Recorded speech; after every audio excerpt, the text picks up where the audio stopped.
Shalom. I want to start off by giving all glory, praises, and honor to Yahweh, Bahashem Yahushai, Bahashem Kakadash. Double honors to the apostles and elders of Great Millstone. Salutations to the brothers that's teaching this truth and sincerity. And shalom to the hopeful elect and the 1/3, the sincere listeners. All right. Today's lesson is going to be titled "The Severity of Idol Worship." And so, that being said, right, I feel like our people, all right, they don't understand how serious it is that we're actually committing spiritual fornication with these other gods, man. All right, and not knowing the Lord Himself, man, not knowing the name, not worshiping in truth and sincerity. All right, we don't understand the error of our ways, man, how we're going off. And the crazy thing about that is, right now we're in a time of mercy, right? Where the Most High is giving us that mercy. Okay, the Israelites, of the ones that are sincere but haven't woken up, okay, to this truth yet. If you're alive and you're supposed to be chosen or whatever, the Most High has mercy on you, man. Because right now you could be caught up in a whole different doctrine right now. You don't even know. All right, but here it is at starting with the apostles and elders of Great Millstone, we prophesy unto the wind, man. Okay, and that be spiritual, and we prophesy outside, and the wind carries the words, and also, in a sense, literal or metaphorical.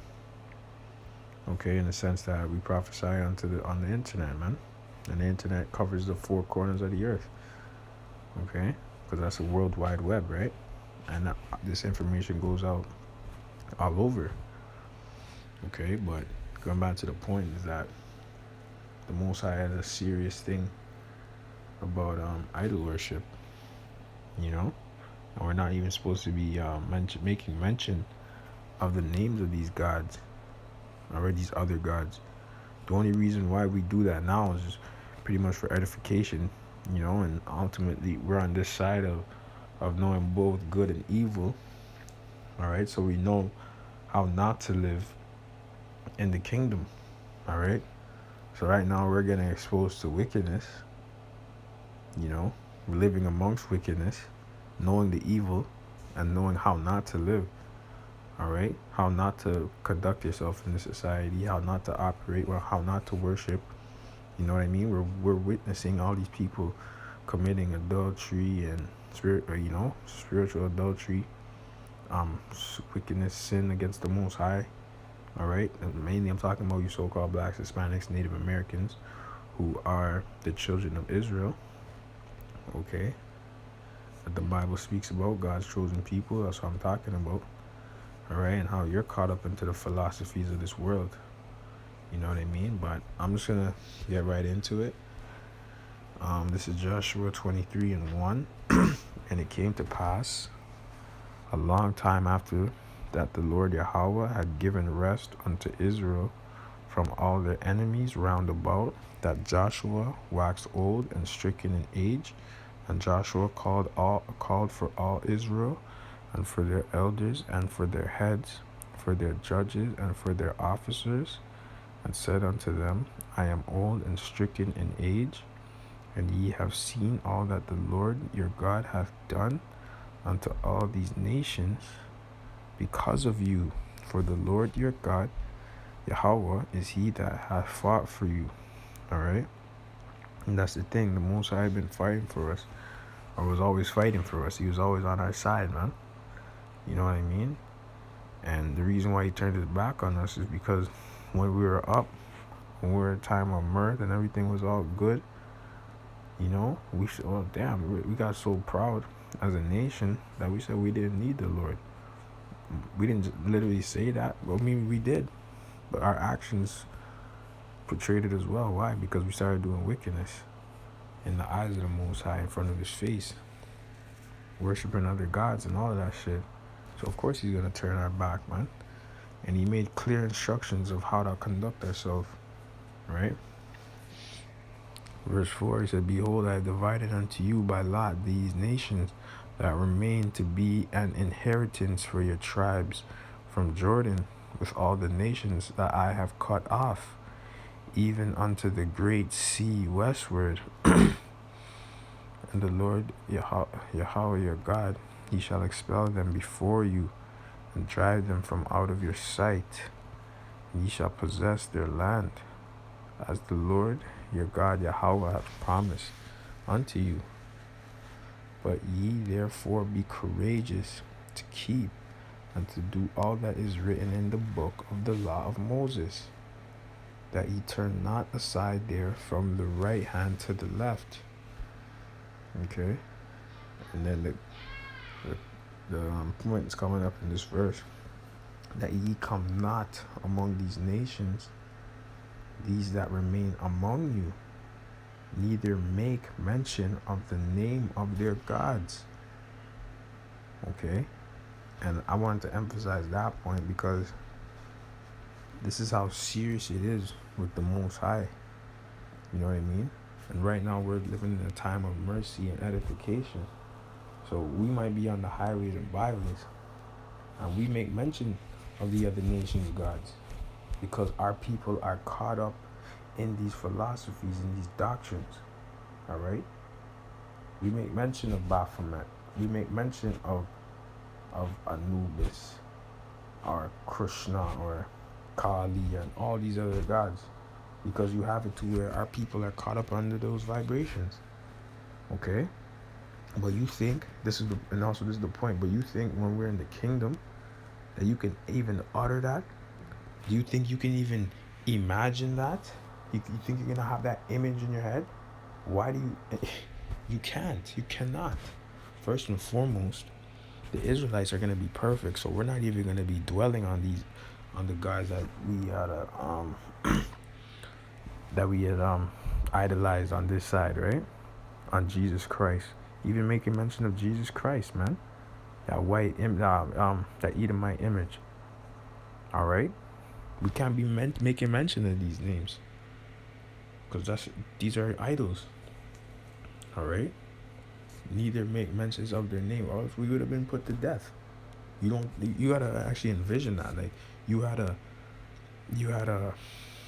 have a friend, okay, in the ancient world, or close kin, a cousin or something, and then you found out he was worshiping the calf. All right, and you would know that you have to fear the Most High Lord. That the thought of him worshiping the calf would put you to rage, to where you wouldn't be just putting him to death, but you would be righteously having to put him to death, man. Because if somebody doesn't do it, right, then he goes and spreads his wickedness unto the rest of Israel, man. And that's exactly what happened, and that's how Israel fell, because Israel got caught up into so much wickedness that it was just spreading, man. And there's only like a few righteous seeds, but even the righteous had to go and deal with the judgments of the Most High. Even the prophets, all of us went into captivity, man. Every last one Israelite went into captivity. All right, no Israelite was above another. The kings, from the least to the greatest of Israel, went into captivity. All right. It's just now on this side now, the least are actually the greatest on this side, because they excelled in wickedness, and this place is all about wickedness. But it says, verse 7, that ye come not among these nations that remain among you, neither make mention of the name of their gods, nor cause to swear by them, neither serve them, nor bow yourselves unto them, but cleave unto the Lord your God Yahweh, as ye have done unto this day. And that was pretty much the point, man, because the Most High is the one that's with us, man. That's the one that we're supposed to be serving,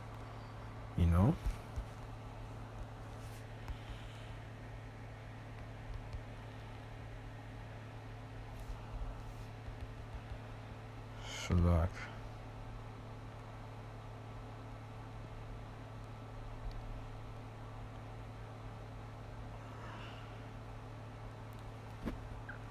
This is Exodus 20:1. And Yahweh spake all these words, saying, I am the Lord thy God, which have brought thee out of the land of Egypt, out of the house of bondage. Thou shalt have no other gods before me. And that's the thing, right? If you think about it, during during the Exodus out of Egypt, okay, during the Exodus out of Egypt, Israel was still caught up in the ways of Egypt, right? So even though they were being saved, you still had niggas, you still had hoes, okay, you still had niggas in the amongst Israel doing nigga shit, still wanting to be under Egypt, man. They weren't cleansed spiritually. They weren't cleansed spiritually at all, man. So the comparison to that now is on the flip side of the Exodus out of America, out of Babylon the Great, out of this whore, is that the Most High actually has to spiritually change us. You know what I mean? So that way we're not in that bogged out state of mind, man. Cause imagine the Most High bring salvation unto the elect of Israel the second time around, and he doesn't put that spiritual cleansing on us, the new bodies. We're gonna be just like how we are now, man. Alright, we're gonna be bad minding one another. We're still gonna have the curses on us. We're not gonna, you know what I mean? We're not gonna be treating our women good. Our women not gonna want to treat us good. You know what I mean? There's not gonna be no order, no structure. We're still gonna be, hating on our brother. All right. Oh, why does he get to sit with Yahweh Shai and I don't? We're gonna have that mentality. All right. We're still gonna, you're still gonna have Jake trying to sneak in, trying to live life like how it was in Babylon. But that's why the Most High is actually gonna bring that cleanse and that spiritual blessing upon Israel, man. So that we're not gonna actually have that. You get what I'm trying to say? But it says, thou shalt have no other gods. Verse 3, thou shalt have no other gods before me. Thou shalt not make unto thee any graven image or any likeness of anything that is in heaven above, or that is in the earth beneath, or that is in the water underneath the earth. Thou shalt not bow down thyself to them, nor serve them. For I, the Lord thy God, Yahweh, am a jealous God, visiting the iniquity of the fathers upon the children, unto the third and fourth generation of them that hate me. Yeah, you see what I'm saying? So if you think about that and you break that down, man, the Most High said, yeah, you want to fucking worship these other guys? Okay, your seed is gonna be cursed unto the third and fourth generation, man. All right. And that could be you coming back within the regeneration, man. All right. Cursed. You know.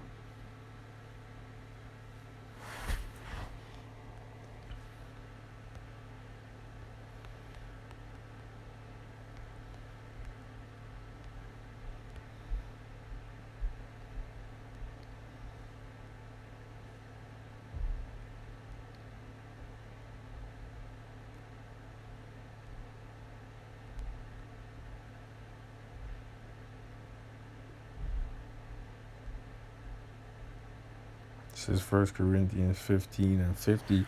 Now this I say, brethren, that flesh and blood cannot inherit the kingdom of Yahweh, neither doth corruption inherit incorruption. Behold, I show you a mystery. We shall not all sleep, but we shall all be changed in a moment, in the twinkling of an eye, at the last trump. For the trumpet shall sound, and the dead shall be raised incorruptible, and we shall be changed. For this corruptible must put on incorruption. All right, and not right now we're corruptible, man. We're in these plague bodies. All right, these bodies are shit, and if we had like spiritual lenses and we were able to see through our bodies, man, we'd be disgusted, man. We'd be sick to our stomach. If you're able to see what these people look like on the inside, to see the demons that are around them, you wouldn't want nothing to do with these people, man. Because these people really have demons, man. If you're able to see which demon is following all these people, man, you'd want to isolate yourself from the world, man. Okay? That's how bugged out this place is. You feel what I'm saying?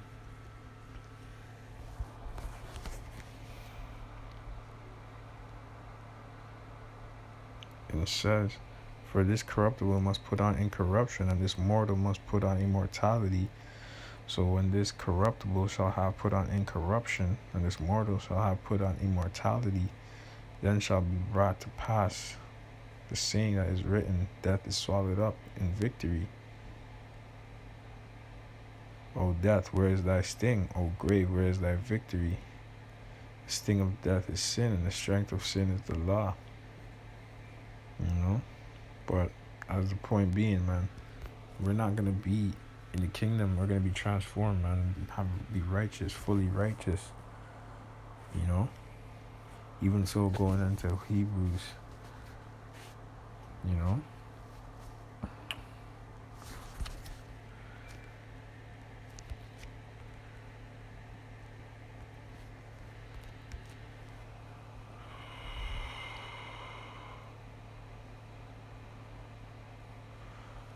Hebrews 8.